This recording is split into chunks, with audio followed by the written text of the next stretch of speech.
NGZ TV, la chaîne du futur, la chaîne nous souhaite. Restez tous authentiques. Bon, de quoi on parle aujourd'hui? On va parler de ce qui se passe en Syrie. Donc vous êtes au bon endroit pour parler de tout ça, vous allez tout comprendre. Donc restez bien jusque la fin. Sinon, si vous restez juste 2 minutes, vous allez rien comprendre le film. Vous allez croire, ah ça y est, on a tout compris. Non, non, vous allez rien comprendre. Restez bien jusque la fin, écoutez bien ce qui se passe de A à Z. Pourquoi?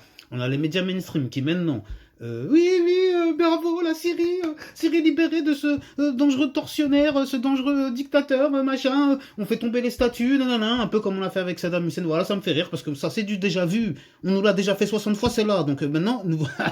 moi, on va pas me la faire à l'envers. Ça, là, ce qu'ils ont fait, ils l'ont fait avec. Ils ont commencé par le faire avec Saddam Hussein. Quand on nous a dit soi-disant, il a des armes de destruction massive, non, non, non, il faut s'occuper de lui. Hein. On a su que c'était faux, c'était pas vrai. Ils voulaient juste le dégager, piller le pays et tout ce qui s'ensuit.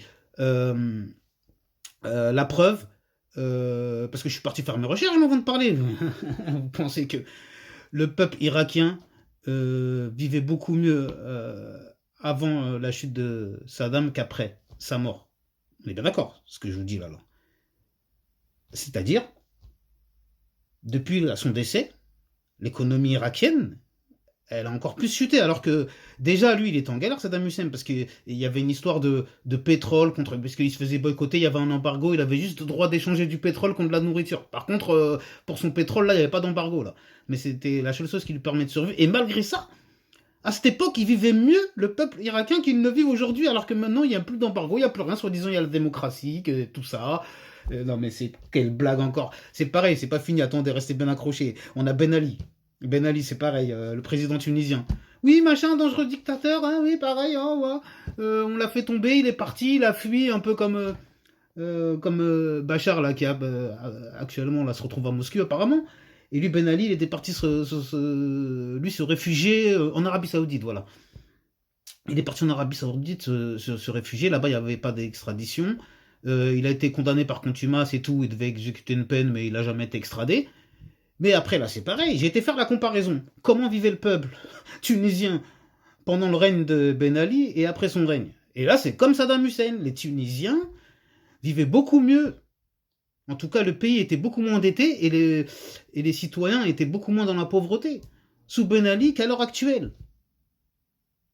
J'ai pas fini. On a Moubarak, c'est pareil, président égyptien. Pareil en printemps arabe en 2011. Parce que tout ce beau monde là.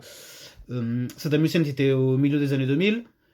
Par contre, Ben Ali avec Moubarak et le dernier qu'on va aborder après, Kadhafi, eux c'était en 2011 tout ça là. Là ils ont réussi à faire comment on appelle ça là, un espèce de triplé là. Soi-disant on nous a transformé ça en printemps arabe alors que derrière on sait très bien qui tirait les ficelles. Bon bref, on va y venir, ne vous inquiétez pas. Moubarak c'est pareil donc.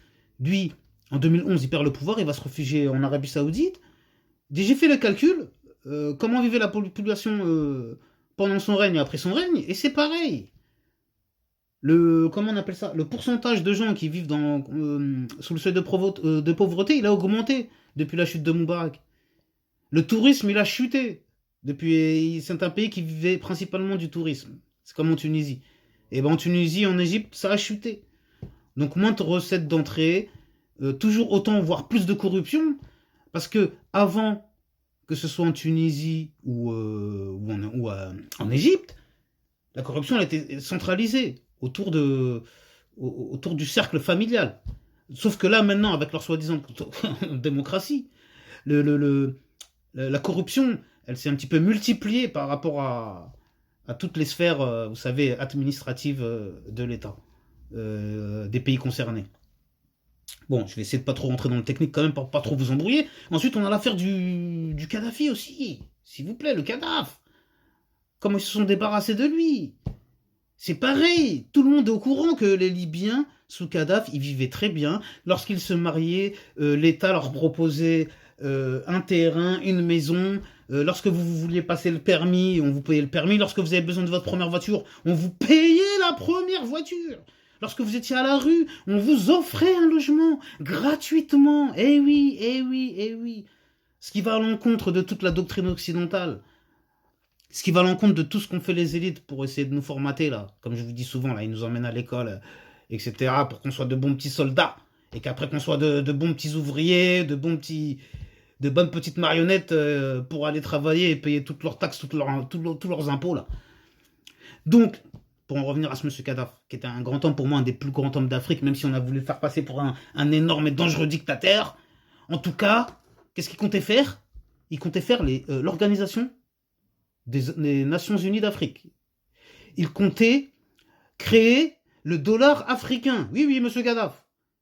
Il voulait envoyer, et il avait l'argent pour le faire, il voulait envoyer, parce que jusqu'à aujourd'hui, l'Afrique dépend d'une bonne partie des pays africains. Leur monnaie, c'est le franc CFA. Dirigé par la France. Donc je suppose par l'Europe également, vu que maintenant la France ne peut plus rien faire sans l'Europe. Et est-ce que c'est normal, ça? Que ce soit la France qui gère la monnaie africaine. Donc Kadhafi, il a voulu remettre les pendules à l'heure, créer le dollar africain, ce qui aurait été phénoménal, bien évidemment, hein, qui aurait bouleversé l'économie mondiale, hein, je vous le garantis d'avance. Donc qu'est-ce qu'ils ont fait? Ils se sont débarrassés de lui. Et ils ont passé ça sur le coup du printemps arabe, je ne sais quoi. Et ils comptaient aussi faire un satellite. Hein. Ils comptaient, Kadhafi, envoyer un satellite pour que tous les Africains aient des forfaits téléphoniques gratuits. Et vous pensez comment ils l'ont pris ça, les Occidentaux, ou les dirigeants, les élites de tous ces pays? Ils ont tous sabré le champagne quand le Kadhafi passe son âme, il a décédé. Et en plus, ils ont réussi à maquiller ça en disant, regardez, c'est juste le peuple hein, qui voulait se débarrasser de ce dangereux dictateur. Et c'est pour ça que je vous dis, vous ne faites pas manipuler. Et Kadhafi faisait des discours. Il prévenait les gens. Il disait, attention, ce qu'ils sont en train de faire les gens là en Palestine, ça va s'éparpiller un peu partout dans le monde arabe, au Moyen-Orient, et on va tous se faire avoir. Et ben c'est ce qui est en train de se produire. Et c'est ce qui s'est produit. Et il avait raison. Et il était dans le futur. Comme on essaie de l'être ici aussi. Donc maintenant, c'est tout ça pour dire, vous faites pas manipuler. Maintenant, les médias mainstream, les journalopes, les merdias, ils vont tous être là à vous dire, oui, machin, c'est magnifique, le peuple syrien, bravo, ils ont le truc. On sait même pas d'où ils sortent ces fameux rebelles, on sait même pas tout d'un coup, ils ont plein d'armes, ils ont le truc. Tout d'un coup, c'est même plus Daesh, c'est même plus l'État islamique, c'est rien. C'est des bons rebelles gentils. Alors que ça concernerait un autre pays, ils seraient en train de nous dire c'est des terreaux.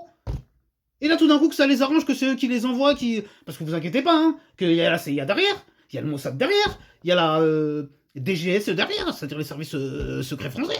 Et tout ce beau monde, ils sont derrière. Il y a que le FSB qu'on peut pas, c'est-à-dire les services secrets russes, c'est sûr que eux, c'est le contraire. Ils étaient là pour protéger Bachar, mais là, ils pouvaient pas là, parce que Poutine. Ne vous inquiétez pas, Bachar a dû appeler Poutine, il a dit Poutinov, qu'est-ce qu'on fait là? On fait comme la dernière fois, tu viens m'aider là, parce que là, ils sont en train de me casser les couilles là. Ah ouais, Poutine a dû dire écoute-moi, moi, je suis déporté déjà ici, là, il y a toute l'OTAN qui essaie de m'attaquer, alors prends tes claques, au pire, viens à Moscou, je t'héberge, et laisse tomber tout ça. Allez, tu vas finir comme Moubarak et Ben Ali, retraite dorée, tant pis. Et lâche l'affaire, ça y est, bon, alors après, ça y est, maintenant après 40, je sais plus, depuis 54 années de pouvoir à peu près, je sais plus, de la famille. El Assad. Lui, il avait pris le relais au début des années 2000, après la mort de son grand frère, je crois, hein, si je ne m'abuse. Donc maintenant, c'est une page qui se tourne en Syrie. À bon escient, à mauvais escient, vous avez à peu près une idée avec ce que je viens de relater. On a eu des exemples précédents, hein, il y a une jurisprudence, et ça a été un fiasco pour tous les pays qui sont passés par là. Donc là, la Syrie, là, ils font style, ouais, machin, libéré, libéré. Ils vont être encore plus dans la misère qu'ils ne l'étaient déjà, ça, j'en suis persuadé. Tout en sachant que, voilà, là, on est en train de nous montrer plein de vidéos comme pour Saddam Hussein. Ah, regardez la maison qu'il avait. Regardez son garage. Regardez, il avait des voitures. Et alors, allons voir Macron. Pareil aussi à l'Elysée, là. Eh, regardez le homard qui mange. Regardez les chauffeurs. Il a combien de chauffeurs? Regardez, il a combien de majordomes. Mais pourquoi on fait pas ça aussi avec le Mac? Arrêtez de me faire rire. Punaise, mais quelle manipulation. Vous avez pas honte. Surtout les... Mais non, non, non. Honte à vous, là, ceux qui se disent journalistes en France, dans le monde, en Europe, franchement, et qui nous disent que c'est magnifique ce qui se passe là-bas, que tout d'un coup, il y a des rebelles qui sont sortis de nulle part, et qu'on fait le ménage, et pendant ce temps-là, on parle plus de la Palestine. Hein. Alors, est-ce que c'était pas aussi un des objectifs? Et on a en plus le président Benji Netta, Netanyahu qui est venu pour féliciter, pour dire trop bien, ça, il y a place nette, machin, vous allez voir, maintenant on va s'occuper de tout. Mais c'est hallucinant ce qui s'est passé. Comme si c'était lui qui avait commandité tout ça et qui le disait fermement. Bon bref, allez, ça y est, ça va être trop long, on est obligé de s'arrêter là. J'espère que vous m'avez suivi jusqu'à la fin pour en comprendre un minimum. On fera peut-être une suite, on verra, j'en sais rien. En tout cas, merci à tous de m'avoir suivi. Prenez bien soin de vos proches, que Dieu vous protège. Amen, amin, shalom, pas de bateau. NGZ TV, la chaîne du futur, la chaîne où faut être. Restez tous authentiques. Allez, cousin, passe le message à ton voisin et abonne-toi. Merci. Allez, à bientôt.